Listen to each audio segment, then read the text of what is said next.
Assalamualaikum warahmatullahi wabarakatuh. Selamat datang di channel Kabar CPNS P3K Kesehatan di tahun 2024. Ini teman-teman ya. Jadi di sini baru saja ada peraturan Menteri Pendayagunaan Aparatur Negara dan Reformasi Birokrasi Republik Indonesia, teman-teman ya. Jadi ini ada surat yang adalah pengadaan pegawai aparatur sipil negara ya. Jadi nanti ada pengadaan pegawai aparatur sipil negara di tahun 2024. Nah, ini permulaan saja teman-teman ya. Jadi ini memang untuk pengadaannya harus ada surat resmi dari Permenpan RB, teman-teman ya. Nah, barangkali teman-teman yang belum subscribe dan baru tahu channel ini, silakan subscribe dan aktifkan loncengnya agar tidak ketinggalan informasi tentang kabar CPNS P3K, khususnya tenaga kesehatan dan juga bisa semua formasi teman-teman ya. Oke, kita langsung bahas teman-teman ya. Nah, jadi di sini Peraturan Menteri Pendayagunaan Aparatur Negara dan Reformasi Birokrasi Republik Indonesia nomor 6 tahun 2024. Nah, ini baru saja teman-teman ya. Jadi kurang lebih tanggal 28 Juli sudah keluar teman-teman ya. Nah, jadi di sini peraturannya ya. Jadi di sini ada menimbang, mengingat ini tidak usah dibaca teman-teman ya. Langsung kepada intinya saja.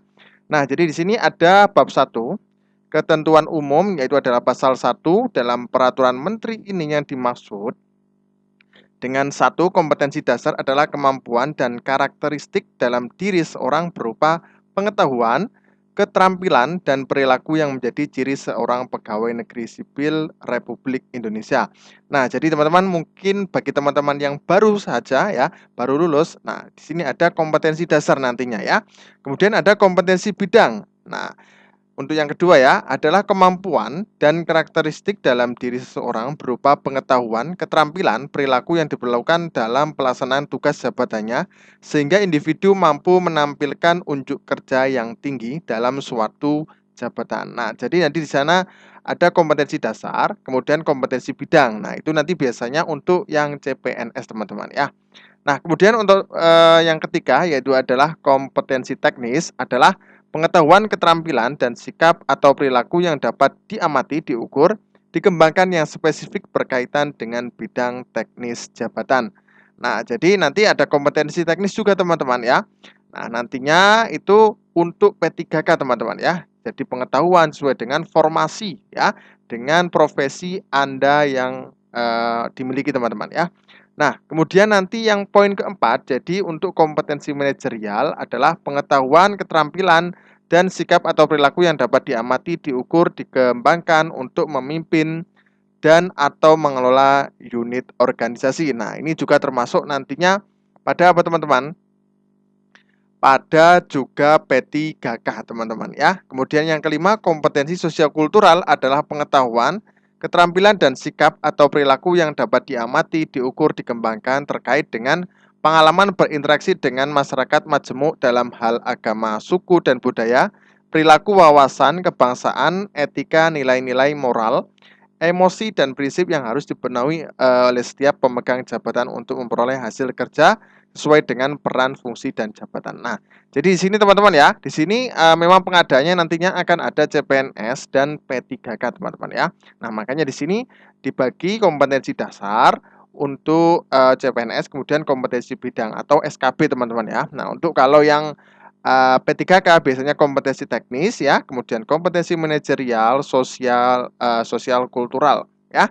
Nah, kemudian untuk seleksi kompetensi dasar yang selanjutnya disingkat dengan SKD adalah seleksi yang mengukur kemampuan dan karakteristik dalam diri seseorang. Nah, berupa pengetahuan, keterampilan, dan perilaku yang menjadi ciri-ciri seorang pegawai negeri sipil. Nah, kemudian poin ketujuh, seleksi kompetensi bidang yang selanjutnya disingkat SKB, yaitu adalah seleksi yang mengukur kemampuan dan karakteristik dalam diri seseorang berupa pengetahuan, keterampilan, perilaku yang diperlukan dalam pelaksanaan tugas jabatannya sehingga individu mampu menampilkan unjuk kerja yang tinggi dalam suatu jabatan teman-teman ya. Nah, nantinya tetap untuk tes di tahun 2024 ini nantinya akan berbasis komputer teman-teman ya, yaitu adalah komputer assisted test ya. Nah, jadi langsung dari BKN teman-teman ya. Nah, kemudian lanjut ya teman-teman ya, nilai ambang batas nantinya ada ya. Nanti kita akan jelaskan di slide selanjutnya teman-teman ya, nantinya tunggu saja, nanti akan ada nilai ambang batas ya untuk di tahun 2024 ini yang terbaru juga ya teman-teman ya. Oke, langsung saja. Nah, ini untuk P3K masa perjanjian kerja adalah jangka waktu perjanjian kerja antara pegawai pemerintah dengan perjanjian kerja dengan pejabat pembina kepegawaian dalam rangka melaksanakan tugas pemerintahan. Nah, ini nantinya khusus P3K teman-teman ya. Nah, jadi nanti memang kalau untuk P3K nantinya hanya ada perjanjian kerja. Nah, kalau CPNS memang untuk selamanya. Jadi selama dia masih bisa aktif bekerja teman-teman ya. Kalau P3K nanti biasanya ada perjanjian kerjanya bisa 2 tahun, 3 tahun tergantung dari instansi terkait teman-teman ya. Oke. Lanjut teman-teman ya. Nah, nantinya untuk poin 25 ya, pegawai negeri sipil yang selanjutnya disingkat PNS adalah warga negara Indonesia yang memenuhi syarat tertentu diangkat sebagai pegawai ASN secara tetap oleh pejabat pembina kepegawaian untuk menduduki jabatan pemerintahan. Nah, jadinya di sini ada PNS dan juga ada P3K ya. Sudah kita bahas tadi ya. Jadi untuk poin 26 juga dibahas lagi pegawai pemerintah dengan perjanjian kerja yang selanjutnya disingkat P3K adalah warga negara Indonesia yang memenuhi syarat tertentu yang diangkat berdasarkan perjanjian kerja untuk jangka waktu tertentu dalam rangka melaksanakan tugas pemerintahan. Nah, jadi sudah jelas ya, ada 2 teman-teman ya. Oke, langsung ke pasal 2 teman-teman ya. Nah, jadi untuk pengadaan pegawai ASN bertujuan untuk pemenuhan kebutuhan pegawai ASN yang tepat sasaran, tepat jumlah dan tepat guna. Nah, nanti juga formasi tergantung dari tiap daerah teman-teman ya. Ada alokasi yang nantinya akan ditentukan oleh pejabat daerah teman-teman ya. Kemudian poin B, peningkatan kualitas pelayanan yang publik untuk mendukung kelancaran pelaksanaan tugas dan pelayanan kepada masyarakat ya. Nah, ini pengadaan pegawai ASN kompetitif, adil, objektif, transparan ya. Nah, kemudian pengadaan ya memiliki karakteristik pribadi selaku penyelenggara pelayanan publik. Nah, nantinya ini kita lewati saja. Nah, jelas ya. Nah, ini untuk pasal 5 jenis pengadaan pegawai ASN terdiri atas PNS dan P3K ya. Jadi teman-teman yang baru lulus mungkin nantinya akan ada formasi teman-teman ya. Kita tunggu saja. Kita dengar-dengar itu ada memang. Nantinya ada 2 ya, PNS dan P3K. Nah, nanti biasanya P3K ini biasanya pada teman-teman yang ada di instansi yang sudah lama ya. Mungkin kalau guru ya di sekolahnya mungkin sudah mengabdi lama itu bisa. Nanti ada mekanismenya tersendiri. Nah, kemudian untuk yang barangkali di rumah sakit ya, nantinya juga ada yang honorer teman-teman ya. Nah, nantinya mungkin ada mekanisme yang tersendiri juga. Nanti kita tunggu saja ya. Nah, lanjut teman-teman ya. Kemudian, pengadaan pegawai ASN sebagaimana dimaksud dalam pasal 6 ayat 1 dilakukan secara nasional atau tingkat instansi. Nah, jadi nanti ada nasional, jadi juga tingkat instansi nantinya ya. Nah, kemudian pengadaan ASN secara nasional sebagaimana dimaksud pada ayat 1 huruf A dilaksanakan untuk mengisi kebutuhan ASN pada jabatan pelaksana ya, jabatan pelaksana. Kemudian jabatan fungsional jenjang pemula, terampil, ahli pertama, dan ahli muda. Nah, ini teman-teman ya. Mungkin teman-teman yang baru mungkin belum tahu ya. Nah, jadi ini nanti ada jabatan pelaksana, jabatan fungsional jenjang pemula, terampil, ahli pertama, dan ahli muda teman-teman ya. Oke, lanjut. Nah, ini ya panitia pengadaan ASN langsung dari Panselnas teman-teman ya. Oke, kemudian bab 4 teman-teman ya, tahapan pengadaan. Nah, bagian ke-1 umum. Nah, jadi untuk pengadaan pegawai ASN secara nasional dilakukan melalui tahapan A. Perencanaan, kemudian pengumuman lowongan, pelamaran, seleksi, pengumuman hasil seleksi, kemudian pengangkatan sebagai calon PNS dan pengangkatan sebagai P3K ya. Kalau calon PNS ini masih belum PNS teman-teman ya. Jadi masih ada biasanya 1 tahun ya untuk masa tunggunya. Kemudian nanti akan dilantik menjadi PNS. Nah, kalau untuk P3K pengangkatan ini langsung teman-teman ya. Karena memang perjanjian kerja itu langsung ya sesuai dengan jabatan masing-masing. Nah, dijelaskan juga pada huruf G masa percobaan bagi calon PNS. Kemudian pengangkatan calon PNS menjadi PNS teman-teman ya. Nah, jadi di sini masih ada perencanaan ya teman-teman ya di poin A, karena memang harus ada peraturan dahulu untuk pengadaan ASN di tahun 2024. Nah, setelah itu nantinya kemungkinan mungkin dalam bulan-bulan Agustus ya teman-teman ya, nantinya akan ada pengumuman lowongan untuk formasi tiap daerah dan instansi pusat. Nantinya akan kita floorkan teman-teman ya. Kita lihatkan nantinya untuk di konten selanjutnya teman-teman ya. Oke. Nah, kemudian poin 2, pengadaan pegawai ASN tingkat instansi dilakukan melalui tahapan perencanaan ya, sama saja ini. Nah, kemudian kita fokuskan ya teman-teman ke pasal 22. Dalam hal instansi pemerintah menyelenggarakan SKB tambahan untuk pengadaan PNS, kemudian B, seleksi kompetensi teknis tambahan untuk pengadaan P3K, kemudian C, SKB selain dengan CAT BKN yang diselenggarakan oleh BKN, D, seleksi kompetensi teknis selain dengan CAT BKN yang diselenggarakan oleh BKN. Kemudian pengumuman lowongan memenuhi jenis beserta bobot nilai tes yang akan diselenggarakan. Nah, jadi nantinya juga akan menyelenggarakan SKB tambahan ya. Mungkin ada yang sakit atau gimana teman-teman ya. Kemudian seleksi kompetensi teknis tambahan untuk pengadaan P3K. Dan itu nanti juga ada persyaratannya teman-teman ya, bagi yang tidak bisa langsung secara nasional ya. Nah, kemudian bagian kelima, pelamaran ya. Nah, jadi di sini setiap warga negara Indonesia mempunyai kesempatan yang sama untuk melamar menjadi ASN, teman-teman ya. Jadi minimal rendahnya 18 tahun dan paling tinggi 35 tahun pada saat melamar PNS, teman-teman ya. Nah, kemudian untuk P3K, usia paling rendah 20 tahun dan paling tinggi 1 tahun sebelum batas usia tertentu pada jabatan yang akan dilamar sesuai dengan ketentuan peraturan perundang-undangan pada saat melamar P3K. Nah, jadi kalau P3K ini bisa teman-teman ya, kalau semuanya ada contoh guru ya atau kesehatan yang nantinya umurnya 57, itu masih bisa teman-teman ya. Jadi memang untuk jabatan fungsional yang pelaksana ya, jadi bisa sampai 58 tahun itu masih bisa. Nah, jadi dan paling tinggi 1 tahun sebelum batas usia tertentu pada jabatan yang akan dilamar sesuai dengan ketentuan peraturan perundang-undangan pada saat melamar P3K. Jadi umur 57 masih bisa mendaftar teman-teman ya.